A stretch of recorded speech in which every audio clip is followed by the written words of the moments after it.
इतिहास लिखा है इसमें, कुछ खास छिपा है इसमें। इतिहास लिखा है इसमें, कुछ खास छिपा है इसमें। मर्यादा है, कोई वादा है, विश्वास रखा है इसमें। सात फेरों से मिला ये तो उपहार है, मेरा श्रृंगार है, मेरा श्रृंगार है, मेरा श्रृंगार है, मेरा श्रृंगार है। मंगलसूत्र, मंगलसूत्र, मंगलसूत्र, मंगलसूत्र, मंगलसूत्र, मंगलसूत्र,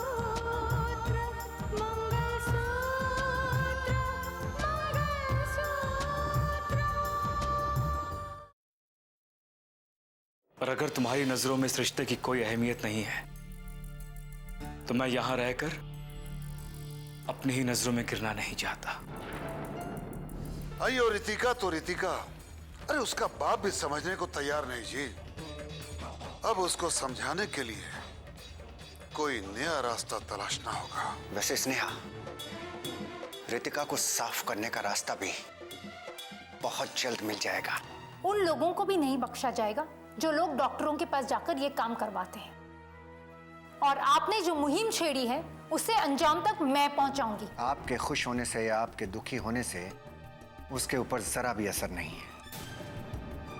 सही कह रहे हैं आप, लेकिन इंसान को दूसरों की खुशी में खुश होना चाहिए, ये सोचे बगैर कि इस बात के लिए उसे कोई इनाम मिलेगा।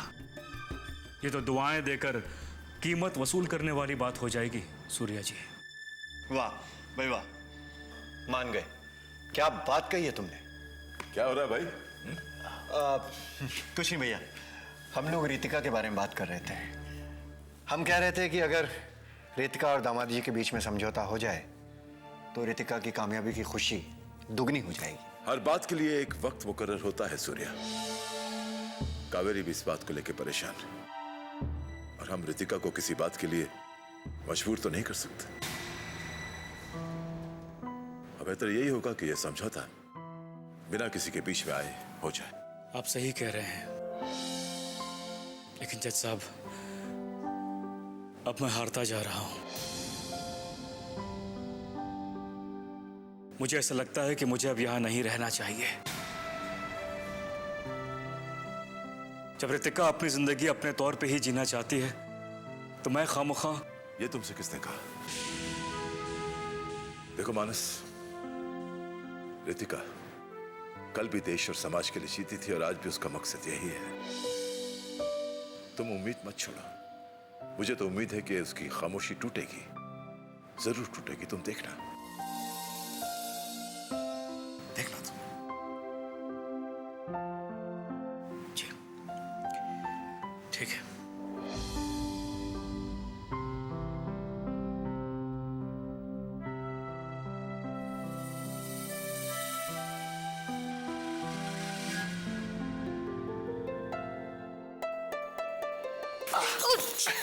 आ गए? कहाँ थे इतनी देर तक? मैं हेडक्वार्टर गया हुआ था और मेरा ट्रांसफर कच्छ में हो गया। अब यहाँ रहने का कोई मतलब तो बनता नहीं है, तो मैंने फैसला किया है मैं ड्यूटी ज्वाइन कर लूंगा और तुम्हें अपने साथ ले जाऊंगा। राहुल, मुझे तुम्हारे साथ चलने में कोई प्रॉब्लम नहीं है। मैं तो वैसे भी हमेशा तुम्हारे साथ रहना चाहती हूँ। पर राहुल, माँ जी और पापा जी, उनको इस तरह से छोड़ के कैसे जा सकते हैं हम?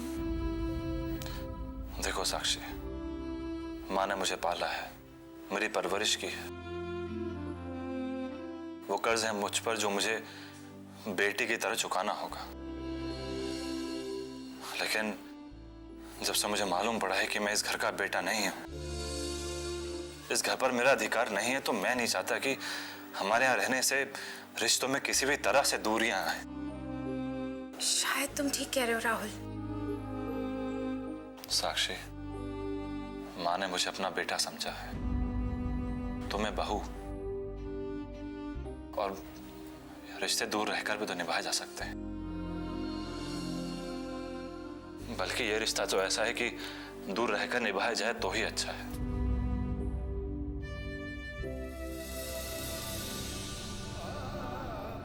जरा सोचो साक्षी, कल को अगर राकेश भैया हमारे रहने पर उंगली उठाते हैं तो हम उनको क्या जवाब देंगे?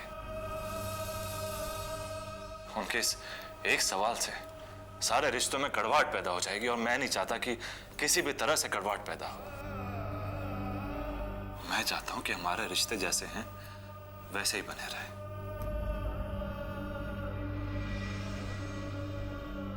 ठीक है राहुल, मुझे कोई एतराज नहीं है, पर क्या माँ जी इस बात को मानेगी? तुम उस बात की चिंता मत करो, मैं बात करता हूं। ठीक है, पर राहुल जाने से पहले मैं एक बार पापा से मिलना चाहती हूँ। एक्चुअली मानस भैया का फोन आया था और वो इस बात को लेके बहुत परेशान थे कि पापा ने अभी तक रितिका भाभी और उनके घर वालों को अपनाया नहीं है। एक बार पापा से जाके मैं खुद मिलना चाहती हूँ। राहुल, तुम चलोगे ना मेरे साथ? ठीक, तुम जब कहोगे हम तब चलेंगे। Thank you Rahul.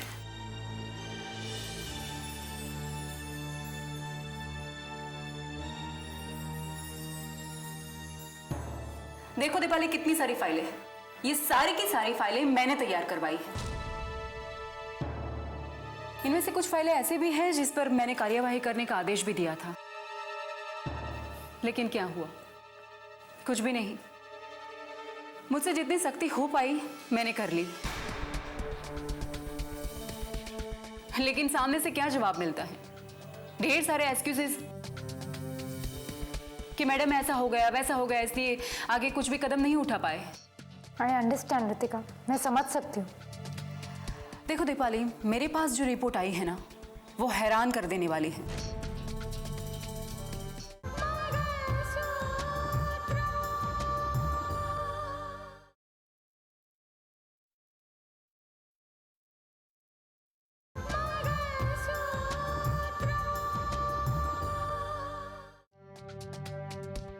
हर तरफ अराजकता फैली हुई है, अवैध काम चल रहे हैं। अब देखिए ना, एक तरफ तो भूमाफियाओं का बोलबाला है, वो गरीबों का खून चूसकर उनकी जमीन हड़पना चाहते हैं, और दूसरी तरफ ठेकेदार, वो तो खून खराबे पर ही उतर आते हैं। इन सब पर कानून को लगाम तो लगानी ही होगी ना। कभी ये लोग किसी की लापरवाही का फायदा उठाते हैं, तो कभी कानून की कमजोरी का। अब मैं इन सब लोगों को एहसास दिलाऊंगी कानून की ताकत कितनी बड़ी है। और दीपाली, इन सबसे अलग गांव की समस्या है। गांव के लोग इतने सीधे हैं कि उनको उनके हक के बारे में कुछ पता ही नहीं है।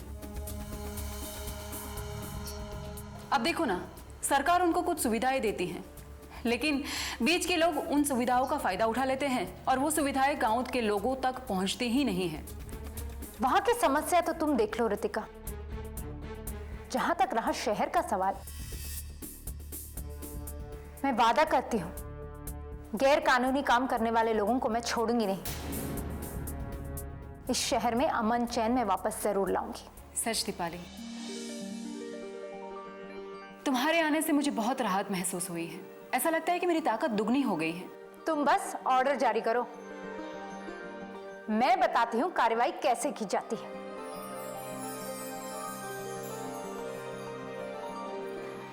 ओके। हमारे ऊपर कानूनी कार्रवाई करने की तैयारियां शुरू हो गई हैं। उसके पहले हमें इस मामले को खत्म करना पड़ेगा। इसके लिए चाहे जो कुछ भी करना पड़े करो, बट ये केस एनी हाउ खत्म होना चाहिए। लेकिन सर, इतनी बार उन्हें फोन किया, आपने तक उन्हें कॉल कर कर बात करी।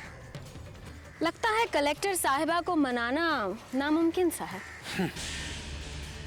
उसने हमको चैलेंज किया, कृष्णन अय्यर को।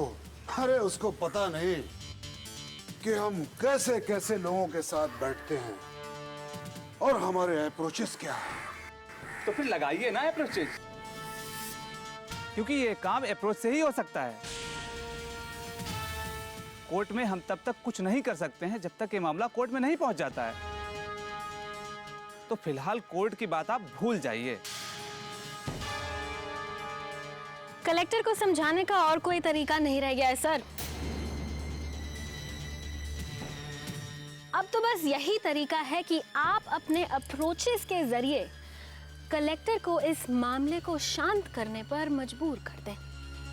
अरे इस कलेक्टर ने तो हमको पूरे शहर में बदनाम करके रखा है। ये बात हम भूलेगा नहीं। सर एक बात और भी है, अगर बात 1 या 2 क्लिनिक की होती तो शायद कुछ ले देकर समझौता भी हो जाता, लेकिन उसने एक एक्शन लिया और पूरे 17 क्लिनिक पकड़े गए। उनमें से 3 आपके हैं सर।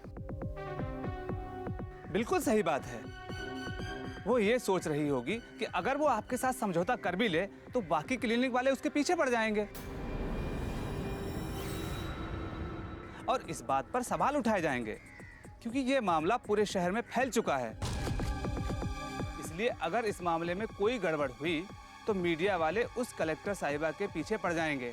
अगर उस कलेक्टर को इस जिले में कलेक्टर बन के रहना है तो उन लोगों की बात माननी पड़ेगी जिन लोगों की अप्रोच मैं लेकर आ रहा हूं। नहीं तो उस कलेक्टर साहिबा को अपनी नौकरी से हाथ धोना पड़ेगा, हाथ धोना पड़ेगा।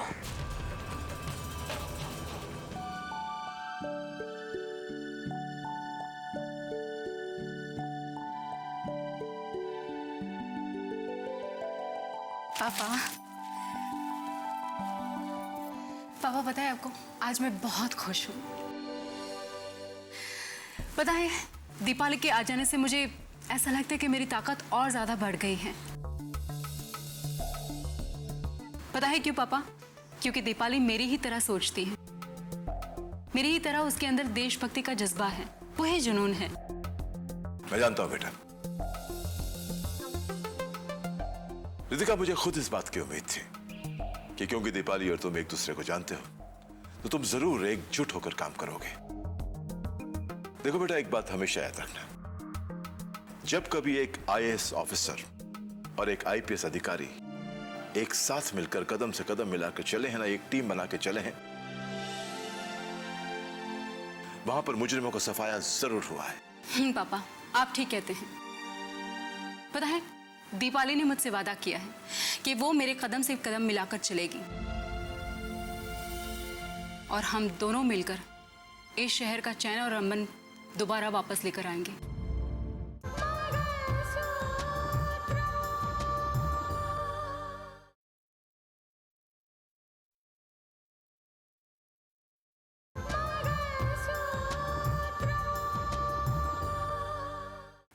ये जो अवैध ढंग से चलने वाले क्लिनिक्स है ना पापा, उन पे तो हमने धावा बोल ही दिया है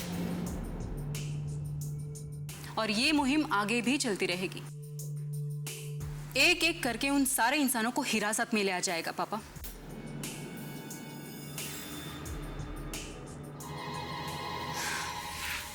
रितिका, बेटा मैं मानस के बारे में तुमसे कुछ बात करना चाहता था।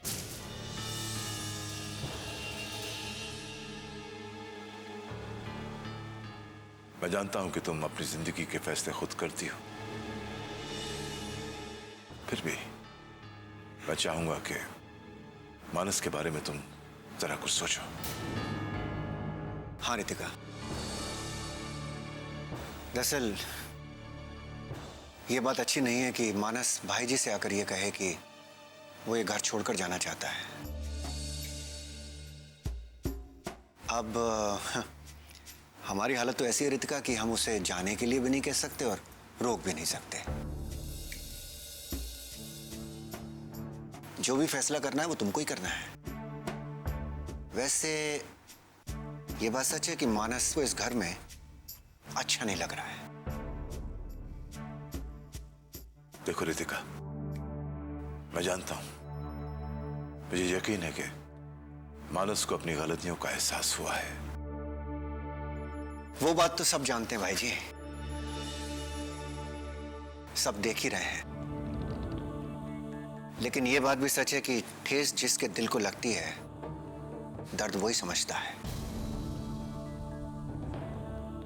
मानस ने रितिका को जो ठेस दी है, उसका दर्द रितिका ही समझ सकती है। इसीलिए अब ये फैसला तुम्हें ही करना होगा रितिका, कि तुम चाहती क्या हो।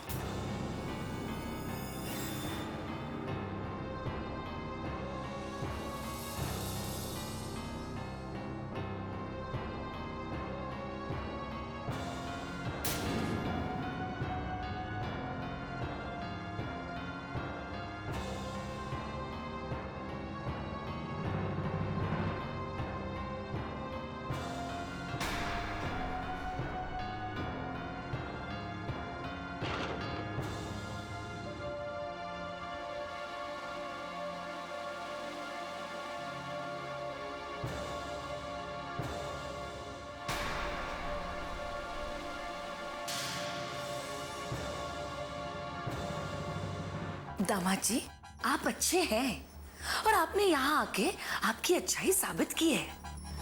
लेकिन दामाद जी, सब लोग आपकी तरह नहीं हो सकते ना, और सब अच्छाई को समझ भी नहीं सकते। कोई समझे या ना समझे, मुझे उसकी परवाह नहीं है। मैं यहाँ सिर्फ अपनी पत्नी को समझाने आया हूँ कि मेरे दिल में उसके लिए कितनी जगह है। लेकिन स्नेहा जी, बड़ी अजीब सी बात है। जज साहब भी यही कहते हैं कि वो रितिका को समझा नहीं पाएंगे, उसे ये एहसास नहीं दिला पाएंगे कि रिश्तों की क्या अहमियत होती है। सब कहने सुनने की बात होती है दामाद जी। अब देखिए ना, इस बात का तो अंदाजा भी नहीं लगा सकते कि दूसरे के दिल में क्या चल रहा है। इससे बड़ी बात क्या हो सकती है दामाद जी, कि आपने रितिका के लिए अपना घर छोड़ दिया, अपने जन्म देने वाले पिता से रिश्ता तोड़ दिया। इससे बड़ा त्याग क्या हो सकता है? और फिर भी रितिका इस रिश्ते को निभाना नहीं चाहती। और जब वो इस रिश्ते को निभाना ही नहीं चाहती, तो आप कर भी क्या सकते हैं? रितिका को दरअसल रिश्तों की अहमियत ही नहीं है, वरना आपको यहाँ मायूस होकर बैठना नहीं पड़ता दामाद जी। सही कहती हैं आप। मुझे भी ऐसा लग रहा है कि बस बहुत हो गया है। कब तक यहाँ बैठा रहूंगा मैं, कब तक? और अगर सच कहूं तो रितिका की बेरुखी के बाद आपका यहाँ रहना मुझे तो अच्छा नहीं लगता।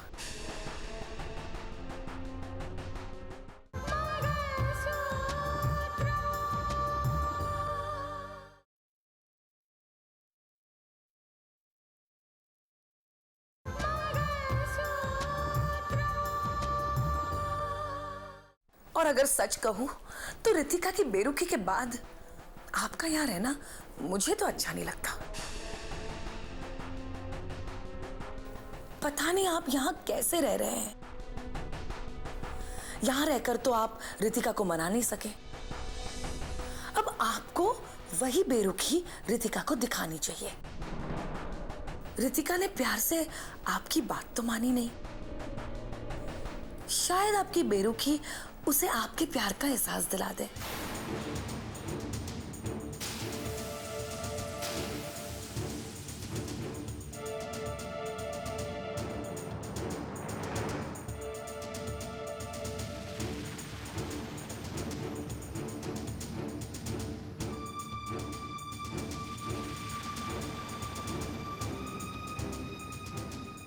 रितिका ने प्यार से आपकी बात तो मानी नहीं। कि बेरुखी उसे आपके प्यार का एहसास दिला दे।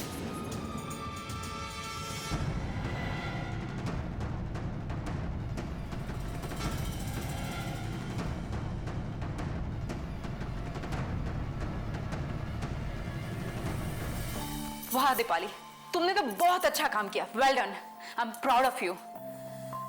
तुम्हें क्या बताऊं, इतने गैर कानूनी काम किए इन लोगों ने, तुम्हें अंदाजा भी नहीं होगा। और अपने अप्रोच के दम पर गिरफ्तारी से बचते आए हैं ये लोग। तुमने इन लोगों को गिरफ्तार करके बहुत ही अच्छा काम किया है। I am proud of you, well done. बाद में बात करती हूँ, ओके।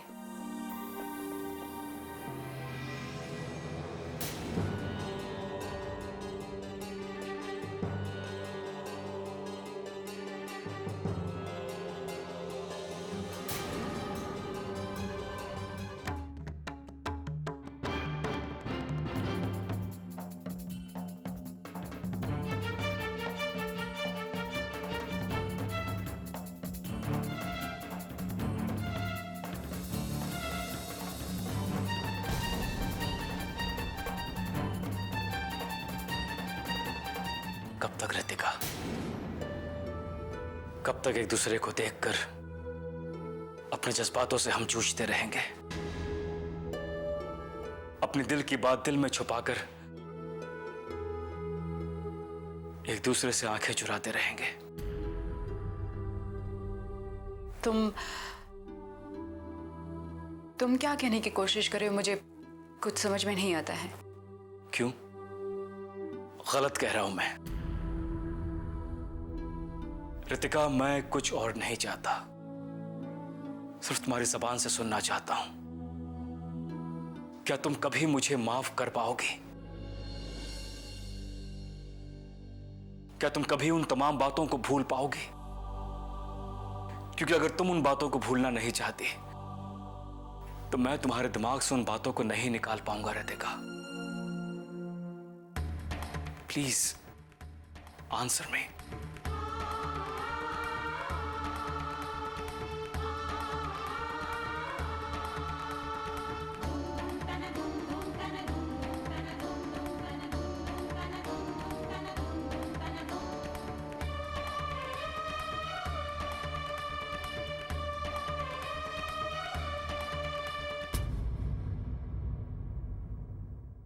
कच्चे धागे से